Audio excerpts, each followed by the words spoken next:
We all know about the 1997 series, King of the Hill. It is still airing on Cartoon Network's Adult Swim block, but I encountered something dark with the series sometime late in 2007. I was in a Goodwill store to buy some N64 games, because that store normally had a good stock of retro games. However, I strolled over to the VHS section in the back, just remembering that I owned a VCR.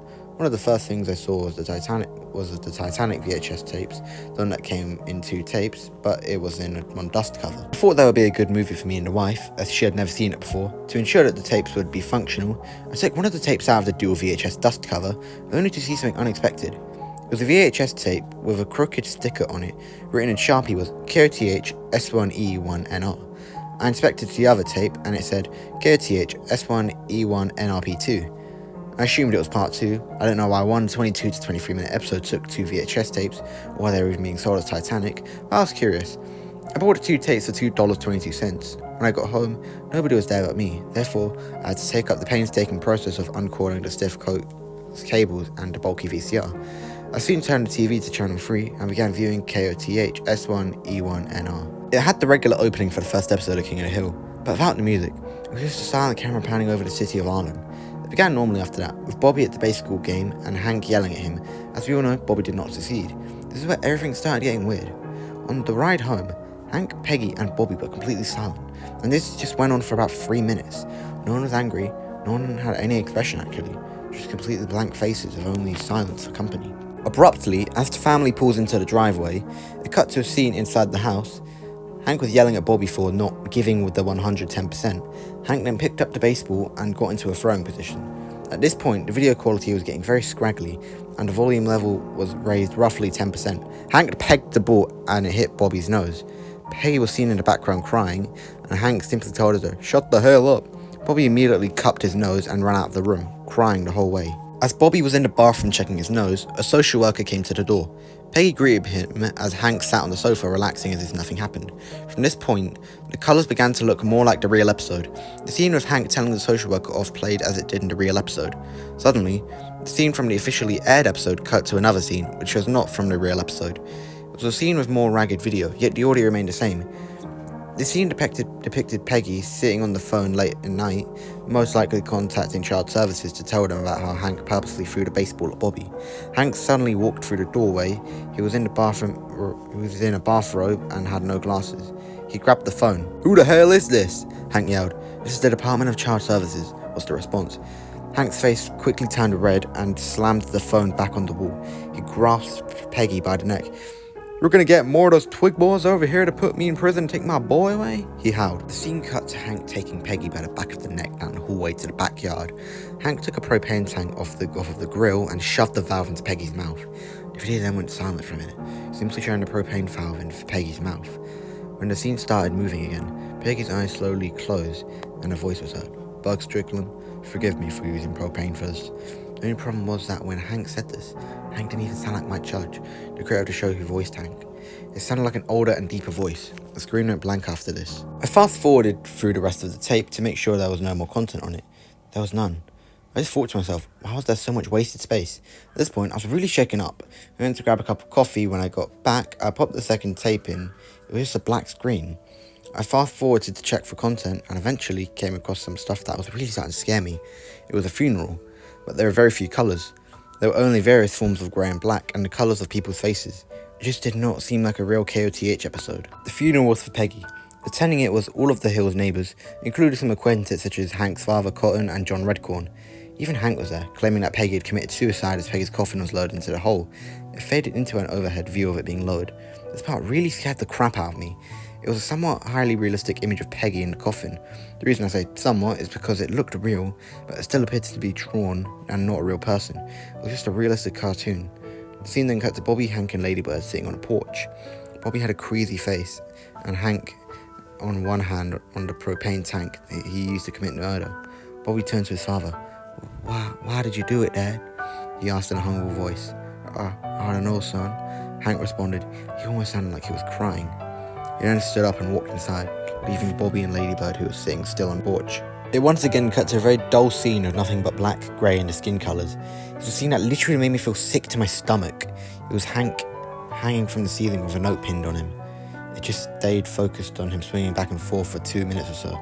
and then cut to the ending credits with the normal outro and theme music. I was actually kind of laughing on the inside at the fact that the show was playing the regular ending credits after all that stuff happened.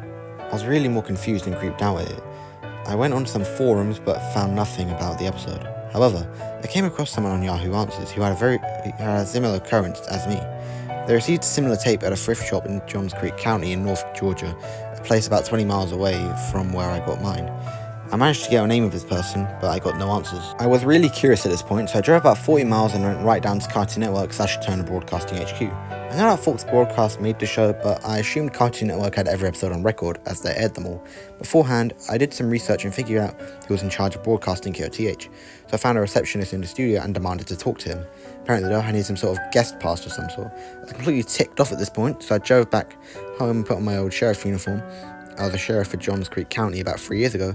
I went back and, although it was unlawful, I used my badge to talk to him. When I got to his office, he was just sitting at his desk talking on his phone. I walked up to him, threw the tapes on his desk and demanded answers. He dropped the phone immediately and grabbed the tapes. I followed him to another office on the other side of the building. There was a small safe in this office. He opened it up, put the tapes in, and locked it. He then told me to leave. I did not want to act like a sheriff anymore, because I did not want to get in trouble with the law. So I left. I got home and flipped on the TV. Adult Swim was on, and I was relieved to find a real episode of King of the Hill. To this day, there are only 2 copies of on the episode on 4 tapes that I can find anything about on the internet. One of them I assume is still locked up in Cartoon Network studios. You may come across more of them in thrift shops throughout the southeast. Okay, so another fairly interesting story we've got ourselves into. So yeah, this, of course, what I just said was interesting to say the least. I don't know if I'd say it's absolutely horribly terrible, but not particularly amazingly brilliant at the same time. So yeah, let's talk about it, shall we? So first of all, the obvious cliche I want to talk about. Going into a thrift shop or whatever, and finding the episode there. Now look, again, any cliche, or typically you think whatever, can be done well if you know what you're doing with it. However, it's this kind of overused trope, and the whole thing of, it was in a Titanic case, and it was 2 blank tapes. So it's just, first of all, how did the tapes end up? Okay, well, they're not, I get, this maybe have been done to, build some kind of element of mystery towards it, but, it's just a bit random, in my opinion. Not terrible, but slightly random, Now the episode. It wasn't terrible, but, could have used some work. For example, after that whole... I like the fact that they did actually expand on the episode a bit, and added, the whole other thing with the social cause. I've obviously seen the pilot episode of King of the Hill. I've seen the first 5 seasons of King of the Hill. Oh, wow, big achievement, I know. And in all honesty, it's not. But anyways, in the pilot, of course, he knows about basically Bobby, that's my name, at a baseball game, and then, he doesn't do well, and then Hank tells him about give him 110%, and then a social worker comes about something because Bobby has a black eye, I'm pretty sure, and social worker thinks it might have been Hank down, but they expanded on it by saying that in this version Hank was the one who threw the ball at Bobby and gave him black eye, and so Peggy called child services at night, and then here's where the story goes kind of south. Where Hank literally kills Peggy with the propane tank, which again, murder in stories like this can be done right, but I just feel like maybe it was a bit random, for Hank just to go out, and do that. If it was an accident, that probably could have made the story slightly more interesting, but, And then at the end of the story, of course, after the whole funeral and whatnot, which, it was kind of a cool and interesting premise, but you used the cliche of those, are there any colours, I didn't see any colours, and... yeah, and of course, episodes looking different. And I forgot to mention at the beginning, he used the cliche of the intro being, the pilot King and Hill of, camera panning over Arlen, how the that was horrible, I'm sorry, but, and yeah, that was not there in this version, and yeah, it's kind of cliched, but, whatever, I guess, and then after, okay, Jesus Christ, sorry, and after, of course, the funeral, Bobby asked, saying, why did you do it, Dad, and Hank being I don't know, son, and hanging himself, which was just a bit... to be fair, it's not that big a deal, but characters hanging themselves or killing themselves, creepypastas are so obsessed with, lost episode creepypastas are so obsessed with, and, it's just, kind of cliched, and, yeah. Now, the end of the protagonist, of course, going to Cartoon Network Studios with the tapes, and then them not giving answers, so him going in his old sheriff outfit. Okay, well, it's not particularly awful, it's still just a bit odd and, kind of corny, especially the fact that you went like, you know, one of the previous days or whatever, and now he came out. Like, wouldn't they have recognized you whether you're in a sheriff outfit or not? You know, just saying, to try and get, and plus also like, realistically, I'm pretty sure like they would need to do a lot more, like, you know, like, I don't know about research, but stuff like that on you to like actually figure out whether or not you are like a real sheriff or not. So yeah, like, you know, I'm not entirely sure, you know, what the whole like thing was with that, but it interesting-ish, but could have executed a lot better. So final thoughts on the story. Was it terrible? No, but could it have used some work? Yes. It was a decent concept that, you know, had some little, with having some little tweaks, kind of like, you know, SpongeBob Suicide, which is, you know, last narration I did, which should be on my channel, like, just like a few videos back. It could have used some work, like more accurate storytelling and some tweaks in the story, but it was overall okay. Anyways, my final rating on the story would have to be a 5.5 out of 10. It was decent, but could have definitely, of course, as I just said, used a lot of work and a bit more tweaks on the story. And also, I should quickly just say that, yeah, sure, some of my criticisms of the story may sound kind of weird, but I, of course, would just like to specify this is only my opinion, and if you disagree with it, that is perfectly fine, because, again, you know, like the Shadow Reader always would say, we're all entitled to our own thoughts and views on these stories, and, yeah. So anyways, thanks for watching, like, subscribe, turn on the notification bell so don't miss the next video, and I will see you guys next time. Bye!